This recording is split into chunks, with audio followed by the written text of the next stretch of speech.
Hello everyone, welcome back to my channel.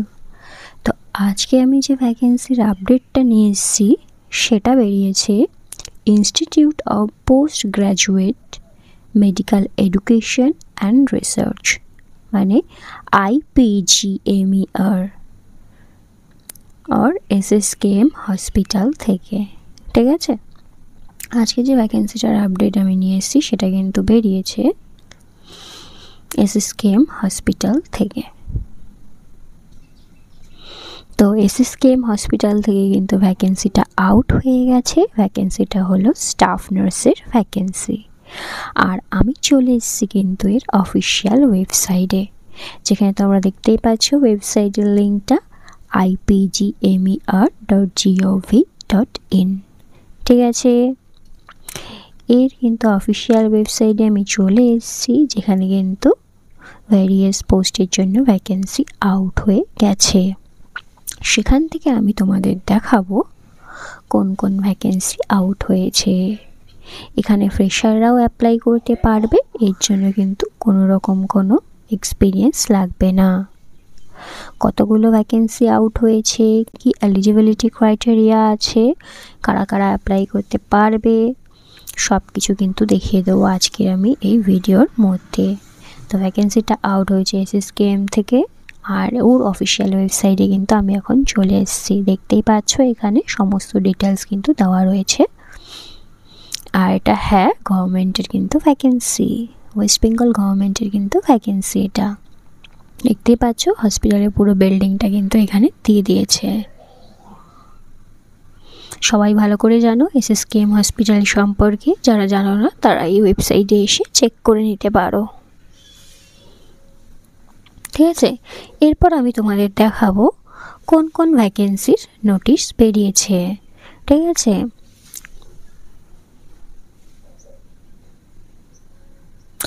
তো আমি চলো তোমাদের নিয়ে চলে যাই কোন কোন ভ্যাকেন্সির আপডেট বেরিয়েছে।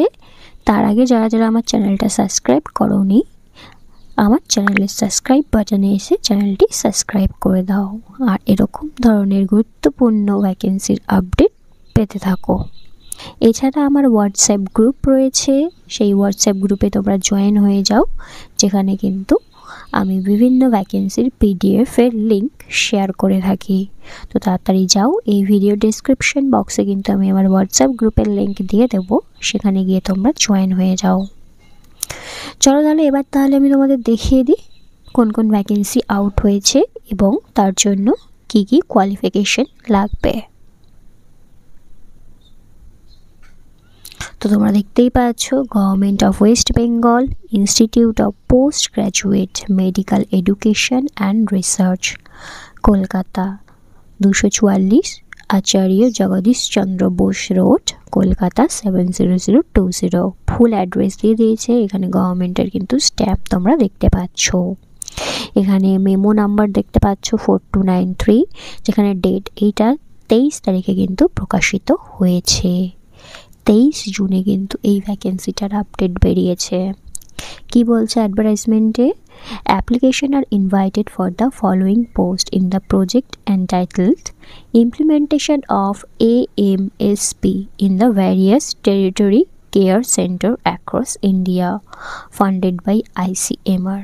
ঠিক আছে, government of India under supervision of principal investigator professor doctor Asim Kumar Kundu, head of the department CCM SSKM hospital. ঠিক আছে, এখানে একটা প্রজেক্ট নার্স হিসাবে কিন্তু ভ্যাকেন্সিটা আউট হয়েছে, যেটা কিন্তু এই implementation of AMPSP in various territory care centres across ইন্ডিয়ার আন্ডারে। ঠিক আছে, যেটা ফান্ড করছে কি ICMR, গভর্নমেন্ট অফ ইন্ডিয়া। ঠিক আছে, তো এর আন্ডারে কিন্তু ভ্যাকেন্সিটা আউট হয়েছে।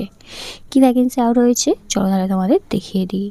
তো ফার্স্টেই দেখতে পাচ্ছ পোস্ট নেম, যেটা হয়েছে প্রজেক্ট নার্স। তো এখানে একটা প্রজেক্টের জন্য নেওয়া হয়েছে, তাই নেওয়া হচ্ছে কিন্তু প্রজেক্ট নার্স। দেখতে পাচ্ছ ডেজিগনেশন রয়েছে staff nurse. Number of post কটা রয়েছে? নাম্বার অফ পোস্ট রয়েছে কিন্তু একটা। যেখানে ডিজাইরেবল কোয়ালিফিকেশন কি চেয়েছে তোমরা দেখতে পাচ্ছ, দেখো BSc nurse from a recognized university and registered with West Bengal Nursing Council। তো বিএসসি নার্সিং করে থাকতে হবে, আর কিন্তু ওয়েস্ট বেঙ্গল নার্সিং কাউন্সিলেরই কিন্তু রেজিস্টার্ড হতে হবে। মানে বাইরের স্টেট থেকে যদি করে থাকো তারা কিন্তু অ্যাপ্লাই করতে পারবে না, WBNCর রেজিস্ট্রেশন কিন্তু লাগবে। আর experience candidates will be preferred, মানে এখানে বলছে ফ্রেশাররাও অ্যাপ্লাই করতে পারবে, কিন্তু এক্সপিরিয়েন্স ক্যান্ডিডেট যে থাকবে, যে অ্যাপ্লাই করবে, তাকে কিন্তু ফার্স্ট প্রেফারেশন দেওয়া হবে। এজ লিমিট তোমরা দেখতেই পাচ্ছ, 35 ইয়ার্স কিন্তু হচ্ছে এজ লিমিট। 35 ইয়ার্স অবধি কিন্তু অ্যাপ্লাই করতে পারবে। এখানে স্যালারি দেখতে পাচ্ছ, মান্থলি কিন্তু 35,560 টাকা পেমেন্ট করা হবে। তোমরা দেখতেই পাচ্ছ কারা কারা অ্যাপ্লাই করতে পারবে। স্টাফ নার্সের কিন্তু পোস্ট, ঠিক আছে। এরপর দেখতে পাচ্ছ রিসার্চ অ্যাসোসিয়েট 3 হিসাবে কিন্তু নেওয়া হবে, যেখানে নাম্বার অফ পোস্ট রয়েছে 1টা। এটার জন্য কারা অ্যাপ্লাই করতে পারবে? যারা করেছো PhD, MD, MS বা MDS যারা করেছো তারা কিন্তু অ্যাপ্লাই করতে পারবে। প্লাস 2 ইয়ার্সের কিন্তু রিসার্চ এক্সপিরিয়েন্স লাগবে। আর যারা 3 ইয়ার্সের রিসার্চ করেছো, teaching and design and development experience after MVSC বা MPharm, BPharm, MTech এগুলো যারা যারা করেছো, ঠিক আছে, বা জার্নাল করেছো, তারাও কিন্তু এখানে অ্যাপ্লাই করতে পারবে। সেক্ষেত্রে কিন্তু এখানে একটা এক্সপিরিয়েন্স লাগবে। এজ লিমিট এখানে দিয়ে দিয়েছে, দেখতে পাচ্ছ 40 ইয়ার্স। এখানে স্যালারি তোমরা পেয়ে যাবে 68,580। এটা কিন্তু একটা গভর্নমেন্টের ভ্যাকেন্সি। যারা যারা BSc করেছো তারাই কিন্তু অ্যাপ্লাই করতে পারবে। GNMরা কিন্তু এক্ষেত্রে GNMদের জন্য কিন্তু কোনো রকম পোস্ট নেই, তাই GNMরা কিন্তু এখানে অ্যাপ্লাই করতে পারবে না। কেবল যারা BSc করেছো তারাই কিন্তু এই প্রজেক্ট নার্স, স্টাফ নার্সের জন্য অ্যাপ্লাই করতে পারবে। একটা কিন্তু পোস্ট রয়েছে। আচ্ছা, যারা যারা অ্যাপ্লাই করবে, দেখো, interested candidate may send their application along with CV with all supporting documents. তো দেখতে পাচ্ছ যারা যারা তোমরা অ্যাপ্লাই করবে তাদেরকে কি করতে হবে? সেন্ড করতে হবে একটা CV, তার সাথে যতগুলো তোমাদের ডকুমেন্টস রয়েছে, সার্টিফিকেট রয়েছে, সেটা কিন্তু অ্যাপ্লাই করতে হবে। তো সিভিটা তোমরা কি করে বানাবে এর জন্য কিন্তু আমার চ্যানেলে ভিডিও রয়েছে। এছাড়া আমি আমার এই ভিডিও ডেসক্রিপশন বক্সে দিয়ে দেবো কী করে সিভি বানাতে হয়। ওখান থেকে চেক করে তোমরা সিভিটা বানিয়ে নেবে। দেন তোমরা এই সিভিটাকে তোমাদের ভ্যারিয়াস যে ডকুমেন্টস রয়েছে, মার্কশিট থেকে শুরু করে সব কিছু ওই সিভির সাথে কিন্তু এই যে অ্যাড্রেসটা রয়েছে, এই অ্যাড্রেসে কিন্তু তোমাকে পাঠাতে হবে। কি বলছে দেখো, interested candidates may send their application along with CV with all supportive documents. কি রয়েছে? educational certificate and experiences in a sealed envelope। ঠিক আছে, সিল করা এনভেলপের মধ্যে কিন্তু যত ডকুমেন্টস রয়েছে তার জেরক্স কপি প্লাস একটা সিভি কিন্তু তোমাকে জমা করতে হবে। কোথায়? অ্যাড্রেস কিন্তু এখানে দিয়ে দিয়েছে, দেখতে পাচ্ছ, the office of the director, IPGMER, 244 AJC Bose road, Kolkata 70020। এই যে অ্যাড্রেসটা দেখতে পাচ্ছ, এই অ্যাড্রেসটার মধ্যে কিন্তু পাঠাতে হবে বিফোর 30/6/2025 by 4 PM, মানে 30 তারিখের আগে কিন্তু তোমাদেরকে পাঠাতে হবে এই অ্যাড্রেসে। ঠিক আছে, 30 তারিখ, তার মানে বুঝতে পেরে গেছো এটা কিন্তু লাস্ট ডেট। 30 তারিখের মধ্যে তোমাকে এই অ্যাড্রেসের মধ্যে তোমার একটা সিভি প্লাস যত ডকুমেন্টস রয়েছে সেগুলো জেরক্স করে একটা এনভেলপের মধ্যে ভরে এই অ্যাড্রেসে কিন্তু তোমাকে পাঠিয়ে দিতে হবে 30 তারিখের আগে। আর একটা কি বলছে দেখো, candidates who apply unhold invariably mention the name of the post apply for, notification number, date and envelope as well as in the CV। মানে যারা যারা হচ্ছে কি যে সিভির মধ্যে ঠিকঠাকভাবে নাম লিখতে পারবে না, তোমাদের কোন পোস্টের জন্য অ্যাপ্লাই করছো সেটা লিখতে পারবে না, নোটিফিকেশান নাম্বারও লিখতে হবে, অ্যাডভার্টাইজমেন্ট নাম্বার কী রয়েছে সেগুলো লিখছো না, তারা কিন্তু তাদের সিভিটা কিন্তু রিজেক্ট হয়ে যাবে। তো তোমরা এখানে নোটিশ নাম্বার কোত্থেকে পাবে? এখানে কিন্তু দেখতেই পাচ্ছ, দেখো অ্যাডভার্টাইজমেন্ট নাম্বার দিয়ে দিয়েছে আর ডেট কিন্তু দিয়ে দিয়েছে। কোন পোস্টের জন্য অ্যাপ্লাই করছো? প্রজেক্ট নার্স 3, এটা কিন্তু তোমাদের লিখতে হবে এনভেলপের মধ্যে। ঠিক আছে, চলো, নাহলে কিন্তু তোমাদের সিভিটা রিজেক্ট হয়ে যাবে। তারপর কি বলছে, only candidates who are suitable for screening will be called for interview. মানে যেই ক্যান্ডিডেট স্ক্রিনিংয়ের জন্য সুটেবল হবে তাদেরকে কিন্তু ইন্টারভিউর জন্য ডাকা হবে। The candidate must be willing to travel all districts in the state as per the need for the project. যে ধরো মানে সিলেক্ট হলে তাকে কিন্তু কমফোর্টেবল হতে হবে সব কটা ডিস্ট্রিক্টে গিয়ে কিন্তু এই প্রজেক্টের নার্সের কিন্তু কাজটা মানে ডিস্ট্রিক্টে গিয়ে ট্রাভেল করে কিন্তু কাজটা হবে। তো যে অ্যাপ্লাই করছো তাকে কিন্তু কমফোর্টেবল হতে হবে আদার্স ডিস্ট্রিক্টে যাওয়ার জন্য, ঠিক আছে। নেক্সট বলছে কি preferences will be given to candidates with previous work experience and command of English, Hindi and local language. তো এখানে প্রেফারেশন যেটা আমি বললাম ফ্রেশাররা অ্যাপ্লাই করতে পারবে, প্লাস যদি এক্সপিরিয়েন্স হও তাহলে কিন্তু যে এক্সপিরিয়েন্স তাকে কিন্তু ফার্স্ট প্রেফারেশন দেওয়া হবে। অ্যাট দ্য সেম টাইম তোমাদের কিন্তু ইংলিশ ল্যাঙ্গুয়েজ জানতে হবে, হিন্দি জানতে হবে, আর লোকাল ল্যাঙ্গুয়েজ যেহেতু ওয়েস্ট বেঙ্গলের মধ্যে তাই তোমাকে বাংলা ল্যাঙ্গুয়েজটা কিন্তু জানতেই হবে। Now, কি বলছে candidates are requested to bring original and attested copies of all relevant documents and testimonials on the day of the interview. তো তোমাকে যখন ইন্টারভিউর জন্য ডাকা হবে তখন তোমরা কি করবে, যতগুলো অরিজিনাল ডকুমেন্টস রয়েছে প্লাস তার জেরক্স করা প্লাস তোমাদের সিগনেচার করা ডকুমেন্টসগুলো কিন্তু তোমাদের কি করতে হবে, ইন্টারভিউর দিন আনতে হবে ডকুমেন্ট ভেরিফিকেশনের জন্য।